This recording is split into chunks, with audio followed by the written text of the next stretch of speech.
എന്നാണ് ബുദ്ധി. അതാ ഞാനും ആലോചിച്ചത്. വീട്ടിൽ പോയി നമ്മുടെ അച്ഛനോടും അമ്മയോടും വിവരം പറഞ്ഞാലോ? ഐഡിയ കൊള്ളാം. പക്ഷെ അവിടെ ചെന്നാൽ മിസസ് തമ്പിയുടെ മകളെ കഴുത്ത് തൂക്കിയിട്ട് അവർ ചേട്ടനെ വിടൂ. പിന്നെ എന്ത് ചെയ്യും ബാബു? ഇത്തരം കാര്യങ്ങള് ചേട്ടനും അനിയനും തമ്മിൽ സംസാരിക്കുന്നത് ശരിയാണോ? നീ പറഞ്ഞേ. പ്രായപൂർത്തിയായ ഒരാൾക്ക് കല്യാണം കഴിക്കാൻ പെണ്ണിന്റെ അല്ലാതെ വേറെ ആരുടെ അനുവാദം വേണ്ട. അറിയാമോ ചേട്ടന്? അത് ശരിയല്ല. കാരണം നമ്മൾ നേരായ മാർഗത്തിൽ കൂടെ സഞ്ചരിച്ചില്ലെങ്കിൽ. നേരായ മാർഗമാണ് ഈ പറയുന്നത്. എന്തായാലും നമ്മുടെ ഡാഡിയും മമ്മിയും ഇതിന് സമ്മതിക്കില്ല.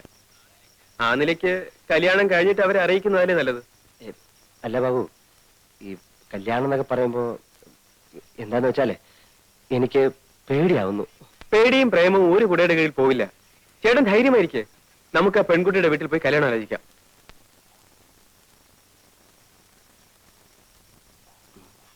മമ്മിയുടെ ചെവിയിൽ ഈ വിവരം എത്തുന്നതിന് മുമ്പ് കല്യാണം നടത്തണം. അല്ലെങ്കിൽ എന്താ ഉണ്ടാവുന്നറിയോ?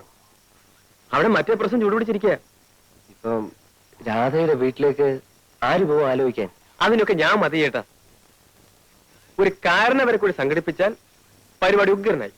അല്ല, കാരണവരെയൊക്കെ സംഘടിപ്പിക്കാം. എന്നാ ബാക്കി കാര്യം ഞാൻ ഏറ്റു. ഞങ്ങൾക്ക് സമ്മതമാണ്.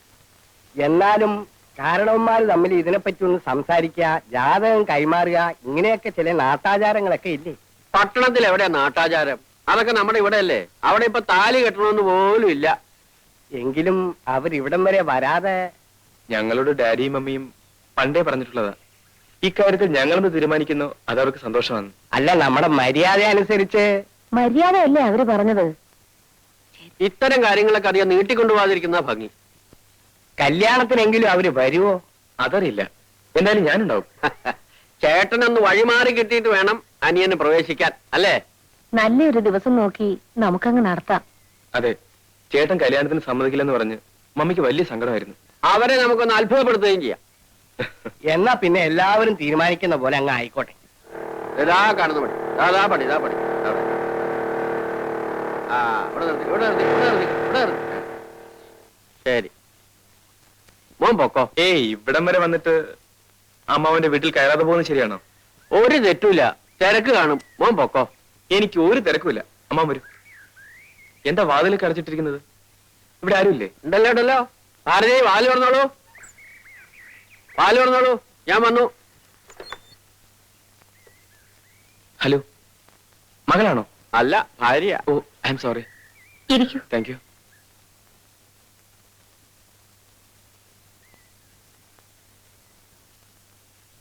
എന്നെ പരിചയപ്പെടുത്തിയില്ലല്ലോ.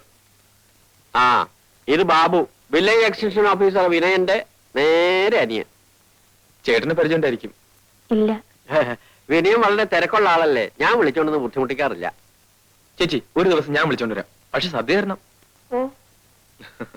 ആ, പ്രധാന കാര്യം പറയാൻ മറന്നു. ചേട്ടന്റെ കല്യാണം ഉറപ്പിച്ചു. അമ്മാവന്റെ ഒപ്പം ചേച്ചിയും കല്യാണത്തിന് വരണം. കൊണ്ടുവരണം അമ്മാവ, ഇല്ലെങ്കിൽ ഞാൻ ഇവിടെ നിന്ന് പിടിച്ചോണ്ട് പോകും. കുടിക്കാൻ എന്തെങ്കിലും കൊണ്ടുവരട്ടെ? ഒന്നും വേണ്ട, ഞാൻ പിന്നീട് വരാം. അപ്പൊ കല്യാണത്തിന് കാര്യം മറക്കണ്ട കേട്ടോ. പറ്റേ അമ്മാവ? ആ,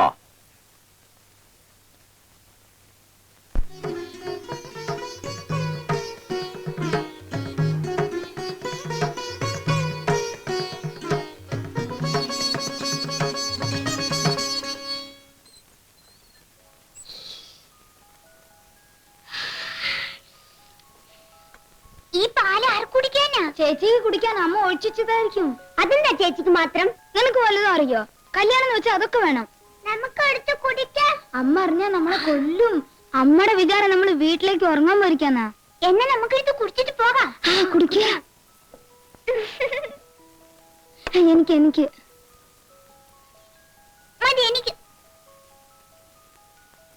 മതി, എനിക്ക് വേഗം വേഗം താ. എനിക്ക് എന്നാ ഈ മനം പോലെ മംഗല്യം എന്ന് പറയുന്നത് കേട്ടിട്ടില്ലേ? അതാണ് ഇപ്പൊ നടന്നത്. കല്യാണാലോചനയായിട്ട് വരുന്ന ഒരുത്തരെയും പിടിക്കാതെ എത്ര കാലമാണ് ഇവളെന്നെ ബുദ്ധിമുട്ടിച്ചതെന്ന് അറിയാമോ? ഇതൊക്കെ ഒരു യോഗമാണ് രാജിച്ചെന്നായത്. ഈ കല്യാണത്തിന്റെ കാര്യത്തിൽ മാത്രം മുൻവിധികൾ ഒന്നും നടക്കില്ല. അത് ശങ്കരനായരുടെ കല്യാണം തന്നെ അതിന് തെളിവല്ലേ? നമ്മുടെ ശങ്കരൻ നായരെ.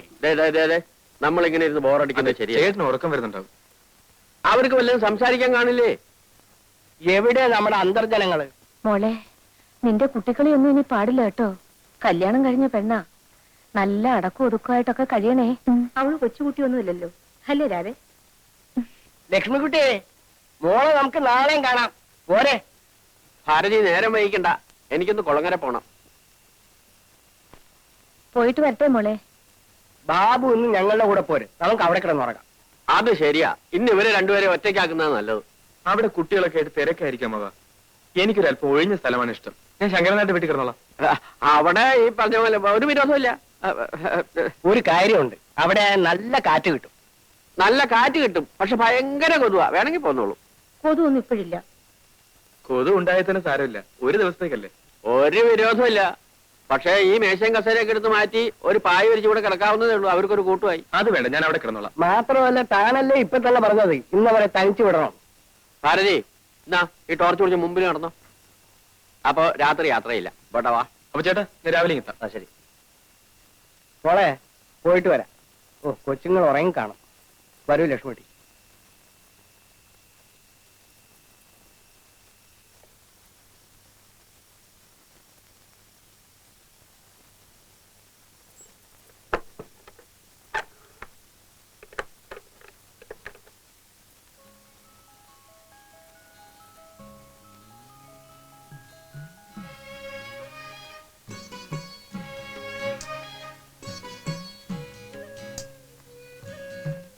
എന്താ അവിടെ തന്നെ നിന്ന് കളഞ്ഞേ?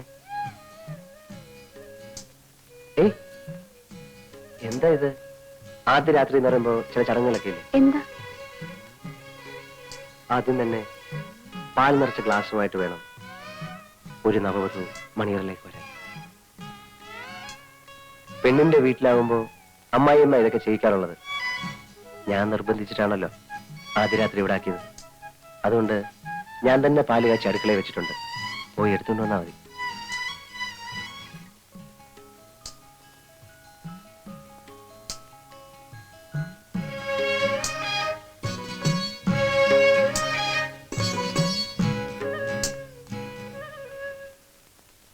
പാലവിടെ കാണാനില്ലല്ലോ. കാണാനില്ലെന്നോ? അങ്ങനെ ഒരു വഴിയില്ലല്ലോ. അവിടെ ഉണ്ടാവുന്നേ ഞാൻ വെച്ചതല്ലേ.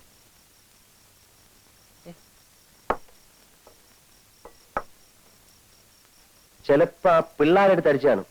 ഇപ്പൊ ഒന്നും പറയാൻ പറ്റത്തില്ലല്ലോ, അളിയന്മാരായി പോയില്ലേ. സാരല്ല, പാലൊന്നും വേണ്ടെന്നേ. അത് പറ്റില്ല. എനിക്ക് ഈ കാര്യത്തിൽ ചില നിർബന്ധങ്ങളൊക്കെ ഉണ്ട്. നമ്മുടെ പഴയ ആചാരങ്ങളൊക്കെ മറക്കാൻ പറ്റുമോ? ഇത് കണ്ടോ അമൂൽ, തൽക്കാലം ഇത് ഞലിക്കാൻ മതി. നമ്മളല്ലേ അറിയൂ.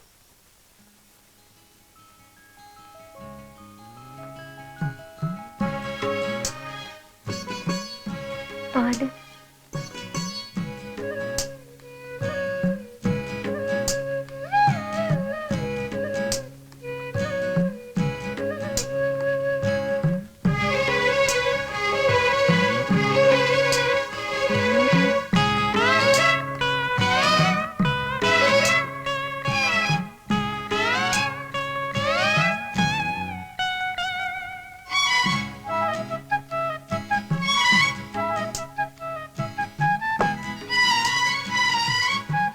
എങ്ങനെയുണ്ട് ഈ അലങ്കാരങ്ങളൊക്കെ?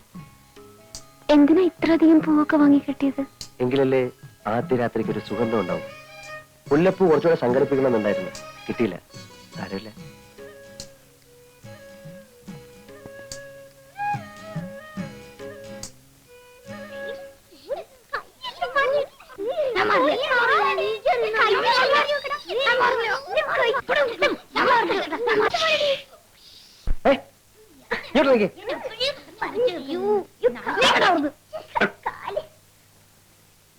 നിങ്ങൾ ആരാ പറഞ്ഞു ഇതിനകത്ത് വന്നിരിക്കാൻ? വിനയ, മോനെ വിനയ, വിനയൻ ഉറങ്ങിയോ? ആ, നമ്മുടെ കുട്ടികൾ ഇങ്ങ് വന്നിട്ടുണ്ടോ? ഉണ്ടല്ലോ. ഞാൻ ഇവിടെ കിടത്തി ഉറക്കിയാലോ എന്ന് ആലോചിക്കായിരുന്നു. വേണ്ട വേണ്ട, ഇങ്ങോട്ട് ഇറക്കി വിട്, ഞാൻ ഉറക്കിക്കോളാം. ഇവിടെ വാടാ, അവിടെ വാടാ, അവിടെ വാ, ഇങ്ങോട്ട് ഇറങ്ങി. ഇവിടെ വാടി, പടി ഇവിടെ. എടാ ഇവിടെ വരാൻ. ആ ഇന്ന പിടി, വിളക്ക് പിടിക്ക്. ഇനിയും കാണണമല്ലോ. എടി കിടുങ്ങാമണി. 1 2 3 4 ഇനിയും കാണണമല്ലോ വിനയ. ആ കരയുന്നോ? കൊന്നുകളയും ഞാൻ. ഇങ്ങോട്ട് വാ, ഇങ്ങോട്ട് വാ വിനയ. കഥ കടച്ച് സുഖമായിട്ട് കിടന്ന് ഉറങ്ങിക്കോ. കുട്ടികളും ഞാനും കൂടി പോയിക്കോളാം. അടക്കണം. നോക്കി നിൽക്കുന്നു ഉറങ്ങാൻ കണ്ട സ്ഥലം. ഇനി ആരെങ്കിലും ഉണ്ടോ എന്ന് നോക്കിയതാ. ഏതായാലും നിന്റെ അച്ഛനെ ഞാൻ സമ്മതിച്ചിരിക്കുന്നു. നിന്നെയൊക്കെ മേച്ചോണ്ട് നടക്കണല്ലേ, ചില്ലറ പാടൊന്നുമില്ല. ആയിരിക്കട്ടെ. നമുക്ക് എത്ര കുഞ്ഞുങ്ങൾ വേണം? ഒരു 5-6 ആയിക്കോട്ടെ അല്ലേ? പിന്നെ ആദ്യ രാത്രിയിലെ ഒരു പാട്ടൊക്കെ വേണ്ടല്ലേ? എനിക്കറിയില്ല പാടാൻ. അറിയാമെങ്കിലും ഇപ്പൊ പാടില്ലെന്ന് എനിക്കറിയാം. ഏതായാലും നമുക്ക് ആ ചടങ്ങ് എത്തിക്കണ്ട. ഇപ്പോഴേ രണ്ടുപേർക്കും ബുദ്ധിമുട്ടില്ലല്ലോ.